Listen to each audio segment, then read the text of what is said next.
Soy la gente que más ha estado cerca de ese señor. Quien realmente tiene que decir cosas soy yo. Por la simple y sencilla razón, una, de que no soy una criminal.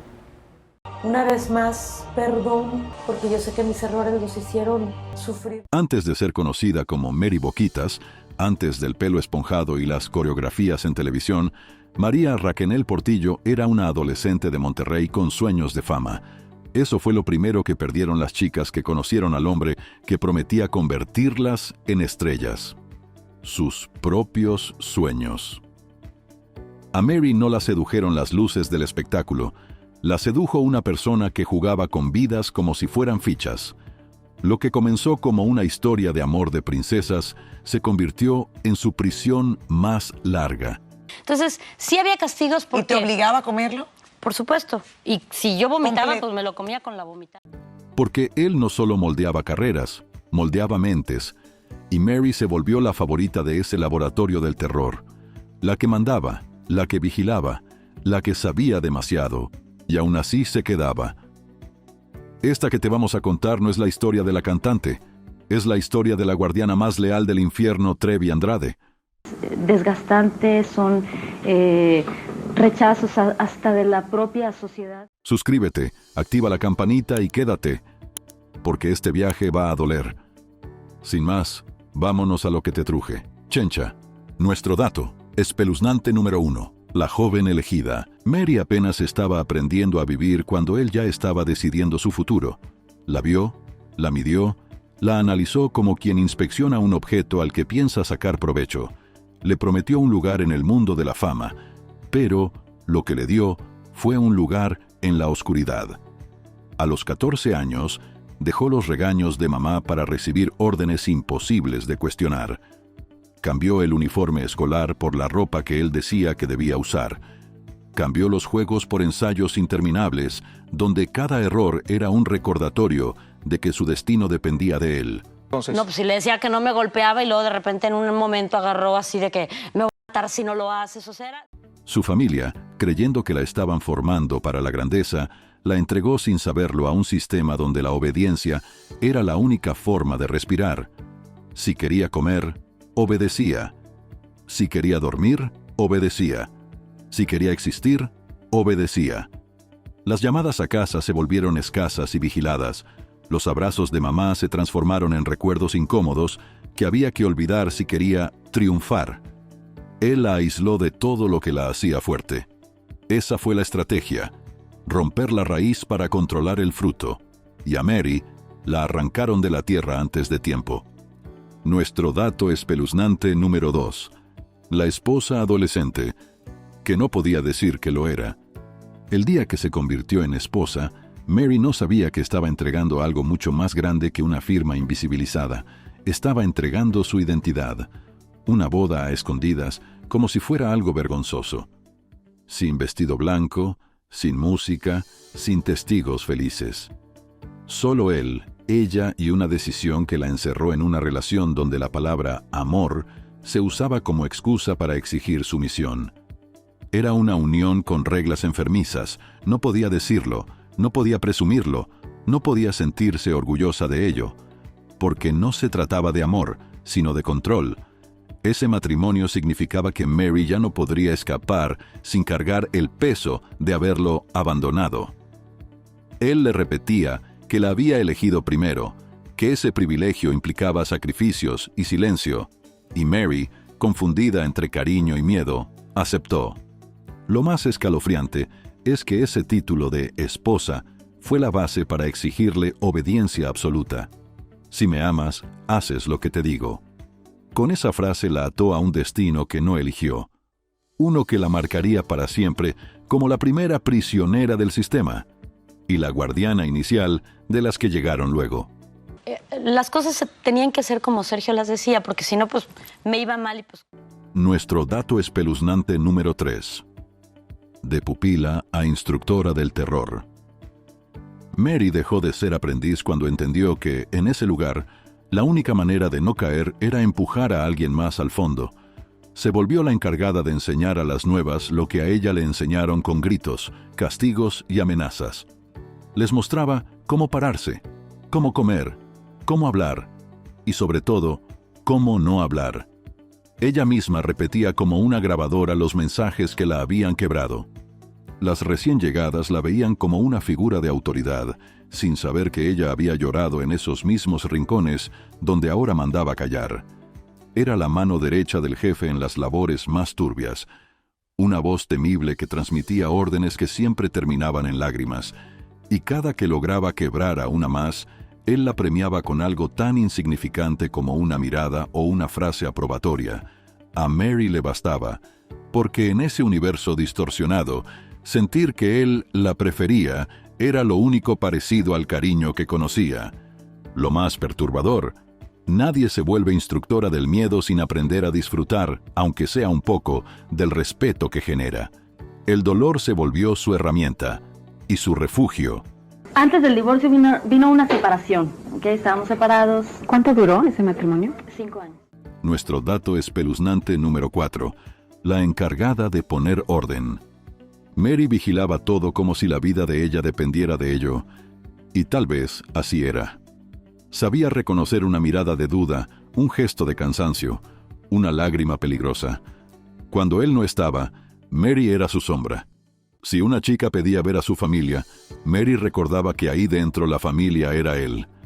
Si una se negaba a ensayar más, Mary se aseguraba de que entendiera la consecuencia. Era la que llevaba la lista de quién merecía castigo por haber desobedecido. No necesitaba tocar a nadie para lastimar, bastaba con señalar. Tenía el poder de decidir quién pasaría la noche llorando. Ese nivel de autoridad no se gana, se concede. Ella fue ascendida en la pirámide del terror gracias a su eficiencia para destruir esperanzas ajenas. Poco a poco dejó de cantar por pasión y empezó a cantar porque era lo que se hacía en una prisión disfrazada de academia musical. Ya no soñaba con ser una estrella, soñaba con no ser castigada, y eso la transformó en alguien que nunca imaginó ser. Me cansé de tener que explicar algo que no hice. No sé cuál es el afán de quienes sean. Nuestro dato espeluznante número 5. La guerra interna por el amor del jefe. Mary vivía convencida de que su cercanía con él la hacía especial. Cada sonrisa, cada palabra, cada mínima muestra de atención alimentaba una ilusión enfermiza, la de creer que era amada, pero ese afecto se repartía de forma meticulosa. Hoy era Mary, mañana otra. Él provocaba esos celos para mantenerlas controladas y desunidas. Era un juego diseñado para que nunca confiaran entre sí y siempre dependieran de él. Eso convirtió a Mary en enemiga de cualquiera que pudiera quitarle el puesto de favorita. Y cuando llegaron chicas más jóvenes, más talentosas, más brillantes, Mary se llenó de pánico, porque en ese lugar, perder el amor del jefe significaba perder la única protección contra el infierno diario. Así nació la rivalidad constante. Mary no hablaba de cariño, hablaba de supervivencia. Si una nueva brillaba más que ella, entonces era una amenaza. Y en ese ecosistema tóxico, las amenazas se neutralizaban. A veces con palabras hirientes, a veces con acciones mucho más duras. El amor que Mary creía defender, en realidad era el miedo disfrazado de romance. Pues no sé, era muy romántico, muy tierno, muy caballero, me gustaba mucho. Nuestro dato espeluznante número 6. La ejecutora de castigos. Mary no solo conocía las reglas, conocía el precio de romperlas, y eso la convirtió en la encargada de cobrarlas. Desde decidir quién debía dormir en el suelo, hasta autorizar que alguien pasara días enteros sin contacto humano más que la mirada del miedo. Ella sabía dónde golpear sin dejar marcas. Sabía qué palabras eran más dolorosas que una bofetada. Sabía exactamente cómo hacer que una chica dejara de pelear, sin necesidad de tocarla. Si alguien se atrevía a preguntar por su familia, Mary lo convertía en delito emocional. Si alguien lloraba demasiado, Mary lo definía como debilidad que había que corregir. Su autoridad era fría, calculadora, automática. Y lo más escalofriante, después del castigo, muchas veces era ella quien ofrecía el abrazo que reparaba a la castigada. Voz de Sergio, se enteró Liliana que a ti te tocó hacer la peor parte, borrar huellas dactilares con dedos, de manos y pies. Esa dualidad la hizo casi intocable dentro del grupo, la verdugo que lloraba al mismo tiempo que apretaba la soga.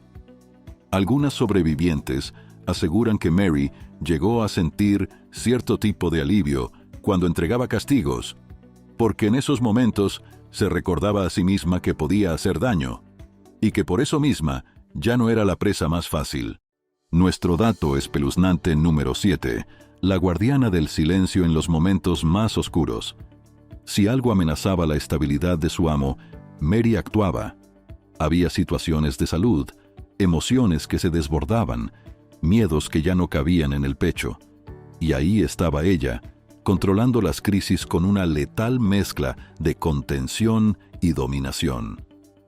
Cuando una chica sospechaba que su cuerpo estaba cambiando de una forma que escapaba a la lógica del régimen, Mary se sentaba a su lado. Pero no para consolar, para asegurarse de que nadie más se enterara. Era la administradora de pastillas misteriosas, la que ofrecía un «descansa, mañana estarás mejor», cuando en realidad lo que hacía era apagar cualquier chispa de rebeldía. Su frase más repetida era un susurro lleno de amenaza dulce. «Confía en mí. Él sabe lo que hace». En ese infierno, Mary era una figura casi maternal, pero una madre que enseñaba a callar. Una madre que explicaba por qué el dolor era normal y la duda era traición. Ella era el muro entre las víctimas y el mundo exterior. Esa fue su misión: que nadie hablara, que nadie pidiera ayuda, que nadie recordara que allá afuera existía vida con derechos. Digo, yo soy una persona humana como todas, tengo hambre también, ¿verdad? O sea, Nuestro dato espeluznante número 8. La bebé que les recordó que la vida sí dolía. La llegada de una bebé al encierro fue una realidad imposible de ignorar. Una vida que nació donde todas trataban de sobrevivir sin quedar en ruinas. Testimonios indican que Mary estuvo ahí desde el primer llanto. La sostuvo, la limpió, le cantó.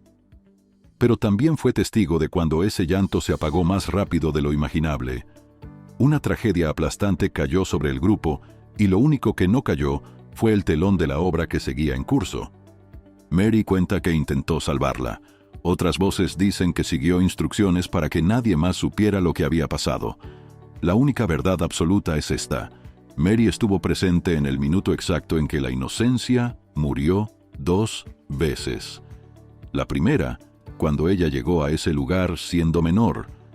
La segunda, cuando una bebé dejó de respirar en los brazos de quienes deberían haberla protegido. Lo más desgarrador no es lo que ocurrió, sino lo que pasó después. Absolutamente nada cambió. lo que sí te puedo decir es que no hice nada de lo que ellas han dicho. O sea, yo ni me metí a la cocina con la niña. Nuestro dato espeluznante número 9. La madrugada de la decisión final. Cuando la bebé dejó de moverse, una orden cayó sobre todas como una sentencia de muerte para lo que quedaba de conciencia. No debía haber rastro, no debía haber preguntas, no debía haber lágrimas. Y Mary fue una de las que entendió la instrucción sin necesidad de que se la repitieran. La noche se volvió cómplice. La culpabilidad, un secreto compartido entre miradas temblorosas. Cada paso que dio hacia ese lugar donde la bebé sería ocultada fue un paso que la alejaba de lo que aún podía ser considerada una víctima, porque se puede obedecer por miedo, hasta que el miedo deja de justificar ciertas cosas. A partir de esa madrugada, Mary ya no tenía escapatoria fácil. Si hablaba, ella también caería. Y así, una niña sin nombre quedó enterrada en el silencio, y Mary quedó enterrada en una culpa que jamás contará completa. Por la simple y sencilla razón, una de que no soy una criminal, ni hubiera podido por muy tonta y por... Nuestro dato espeluznante, número 10. El momento en que dejó de ser víctima. Entre las chicas comenzó a correr un rumor silencioso. Mary ya sabe demasiado. Mary ya ha hecho demasiado. Dejó de ser una simple pieza del juego. Se convirtió en parte del tablero. Si alguien quería escapar, sabía que Mary lo impediría. Si alguien quería confesar algo a las autoridades, Mary era la primera en enterarse. Lo que la volvió más temida no fue lo que hacía con sus manos, sino lo que callaba con su boca. Tenía guardados secretos capaces de destruir a todas. Por eso empezó a ser tratada como aliada del amo y no como una más del montón. Su lugar en la pirámide cambió. Se ganó la confianza del creador de ese infierno, y perder la humanidad fue el precio de ese ascenso. El contraste más doloroso está en su presente. Hoy se muestra como alguien que solo sufrió. Pero hubo un tiempo en que también hizo sufrir. Y el mundo todavía está esperando que hable de eso con la misma claridad con la que habla de su dolor. De hecho, lo creo a él incapaz de poder haber ordenado a alguien hacerle un daño a esa criatura que era su hija. Nuestro dato espeluznante número 11. Cuando el mundo vio quién estaba realmente a su lado. La captura en Brasil fue la fotografía más honesta de toda la historia. Mary seguía ahí, en el mismo infierno del que decía querer escapar. No estaba como rehén amarrada, ni como invitada temporal. Vivía con él. Respiraba su misma paranoia. Cuidaba que el silencio no se rompiera. Y no estaban solos. Había más chicas, más control, más reglas. El sistema no se había caído, simplemente había cambiado de país. Cuando los policías entraron, vieron el reflejo grotesco de una familia que nunca fue familia. Ver a Mary esposada junto al arquitecto del terror borró de golpe la imagen de inocente eterna. La pregunta se volvió inevitable. ¿Hasta qué punto se queda alguien al lado de su verdugo sin convertirse en su mano derecha? La captura dejó claro que Mary no solo se había quedado por miedo. Había permanecido porque dentro de esa perversión, ella tenía un lugar de poder. Ella sabe perfectamente bien que yo no tuve nada que ver y que yo jamás hubiera podido hacer algo así. Nuestro dato espeluznante número 12. La cárcel, reproches, odios y alianzas inesperadas. Tras los barrotes, la jerarquía se derrumbó. Ya no existía el líder al que agradar, ni castigos impuestos por un amo. Solo quedaba la verdad brutal. Ahí estaban todas frente a la mujer que les había ordenado obedecer. Las miradas se volvieron juicios. Los murmullos, dagas. Las noches eran eternas porque los recuerdos no dejaban dormir. Varias se preguntaban, ¿y ahora cómo nos mira? ¿Como iguales o como amenazas? Mary tuvo que improvisar otra estrategia de supervivencia. Aprendió a llorar en los momentos correctos, a mostrarse frágil para que nadie quisiera romperla más. Se pegó a las personas adecuadas, formó alianzas disfrazadas de amistad. La cárcel no la reformó, la obligó a cambiar de táctica. Y fuera máscaras. Adentro nadie le creía el papel de víctima absoluta. Ahí, por primera vez, tuvo que enfrentar el dolor que ella también causó. Día de mi verdadero nacimiento, porque es el día que yo literal salgo de haber estado encerrada. Nuestro dato espeluznante número 13. Lo que dijo y lo que se calló. Cuando la justicia quiso respuestas, Mary habló con un cuidado quirúrgico. Cada frase estaba diseñada para conmover, pero no incriminar. Se mostró enamorada, confundida, engañada. Una niña atrapada en una red tan grande que hubiera sido imposible escapar. Pero los expedientes tenían otra historia, la de una joven que daba órdenes, que imponía silencio, que vigilaba sin pestañear. ¿Dónde quedó esa Mary en sus declaraciones? En el cajón del olvido, voluntariamente. Hubo preguntas que nunca tocó. ¿Por qué siguió reclutando chicas? ¿Por qué obedeció órdenes que dañaban a otras menores? ¿Por qué huyó con él cuando la policía ya lo estaba buscando? Mary tejió una versión donde ella fue arrastrada por la corriente, pero olvidó mencionar que, muchas veces, fue ella quien remó para que la barca siguiera avanzando. Nos hizo mucho daño a nosotros, a mí principalmente, porque estuve con él prácticamente frustrada 20 años. Nuestro dato espeluznante número 14. La libertad pactada. Mary no salió libre porque alguien demostrara su inocencia. Salió porque el rompecabezas legal se armó con piezas flojas, testimonios contradictorios y lagunas que nadie pudo llenar del todo. La justicia dijo, no hay pruebas suficientes. Pero la memoria colectiva gritó, no hay dudas suficientes. Salió sin esposas, pero no sin señalamiento. Algunos vieron una oportunidad en su tragedia, Una historia de dolor vende, una historia de redención vende aún más.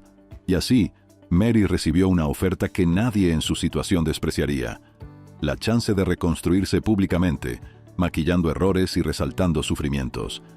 El espectáculo le abrió una puerta, no porque la perdonaran, sino porque sabían que su nombre seguía generando clics, audiencia, morbo. Ayuden por favor a quitar esas cortinas de humo y esas tonterías de que si el avión y de que si se renta y que si lo que sea. Nuestro dato espeluznante, número 15. La mujer que nadie quería cerca. El mundo del entretenimiento la veía como una caja llena de pólvora, demasiado riesgosa para tocarla, demasiado tentadora para ignorarla. Productores querían ratings, pero no demandas. Artistas querían duetos, pero no escándalos.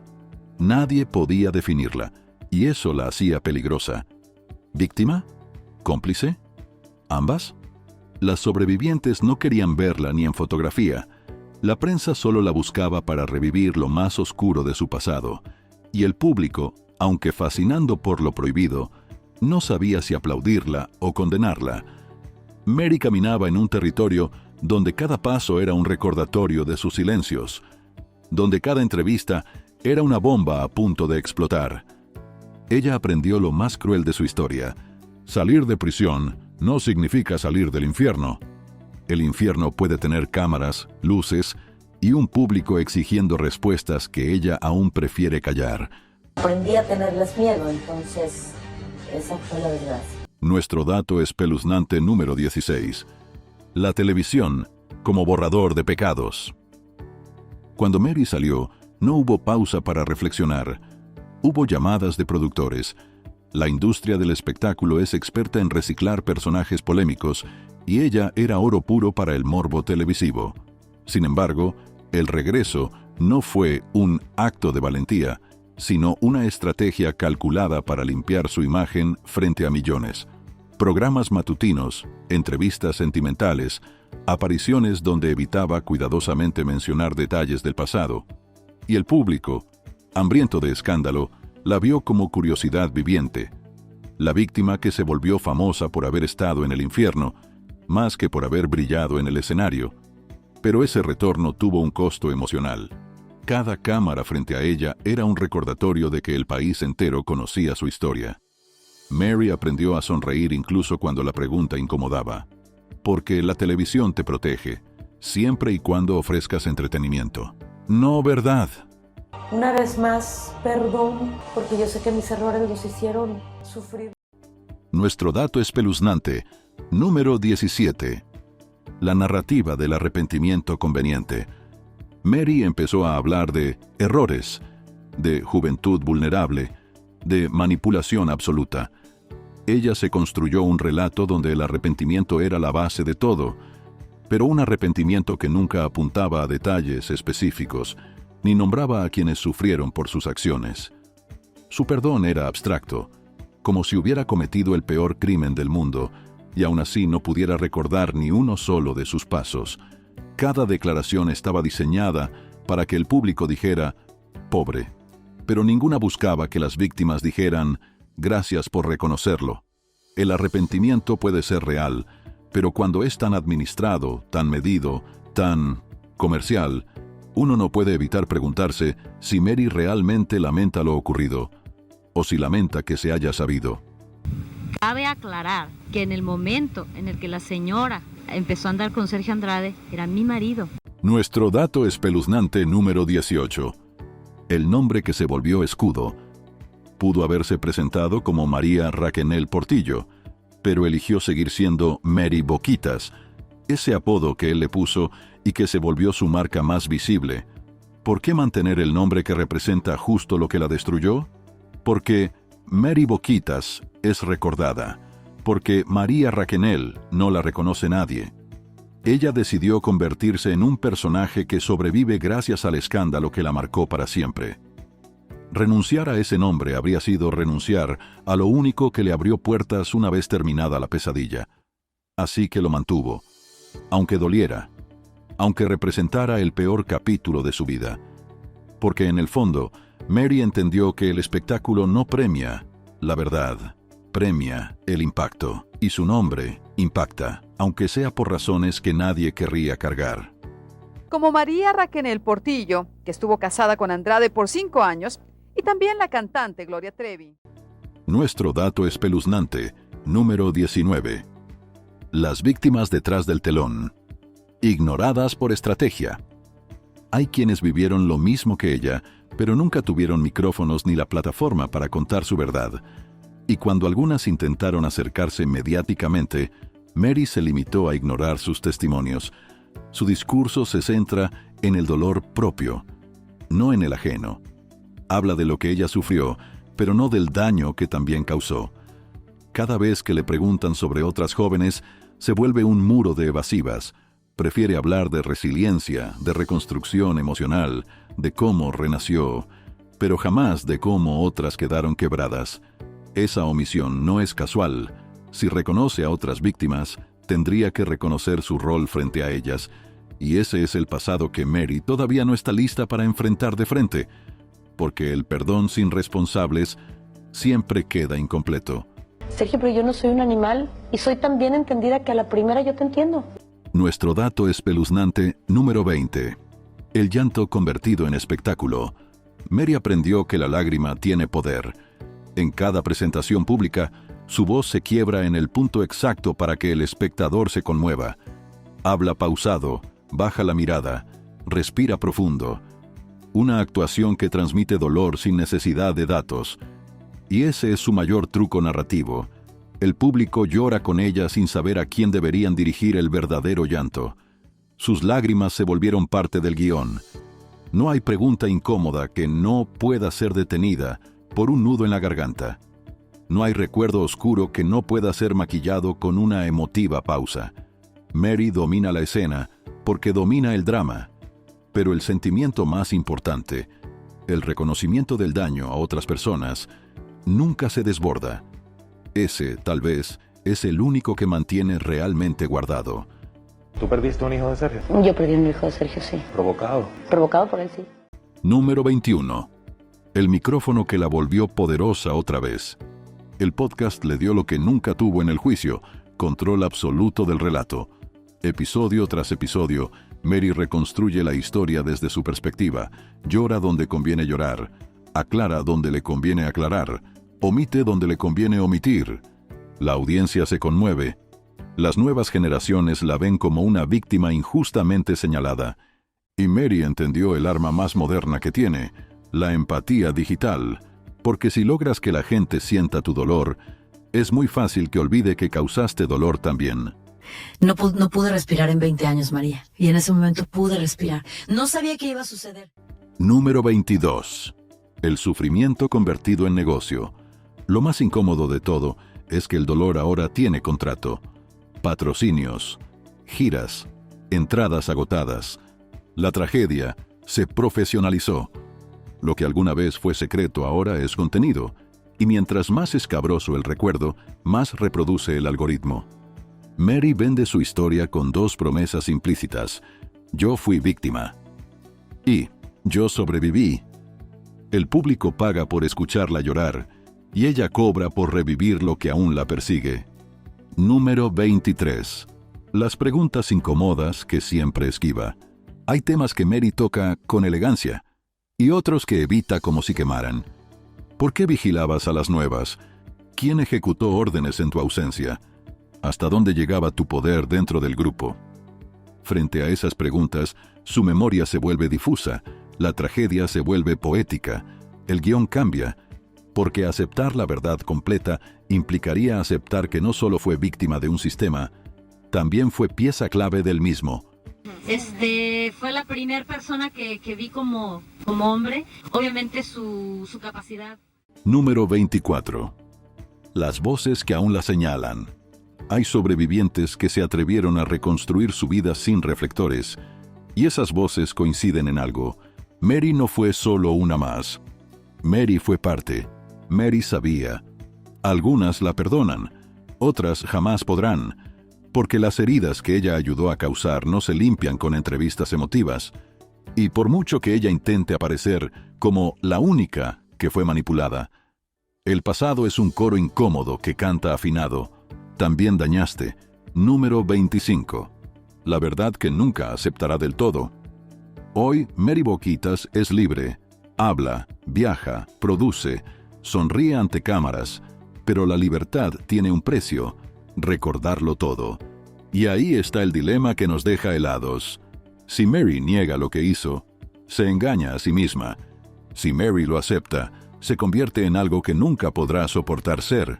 Entonces, se mantiene justo al centro, ni completamente inocente, ni completamente culpable. Una sobreviviente del horror cuya historia se sostiene en silencios estratégicos. Una mujer que se salvó del verdugo, pero jamás se libró del monstruo que el sistema la obligó a ser. Mary Boquitas quiere que el mundo la conozca como una guerrera que venció al monstruo, pero hay quienes todavía preguntan: ¿qué tanto se convirtió ella en uno más dentro del infierno? La historia oficial no nos convence porque está llena de versiones recortadas, y cuando un relato tiene tantos huecos, es porque hay secretos que todavía le dan miedo. Si quieres que sigamos destapando historias que Hollywood jamás se atrevería a contar, suscríbete, activa la campanita y déjame en los comentarios a quién investigamos la próxima vez. Porque aquí, el espectáculo no perdona la verdad, solo la esconde, pero nosotros siempre la encontraremos. Adiós.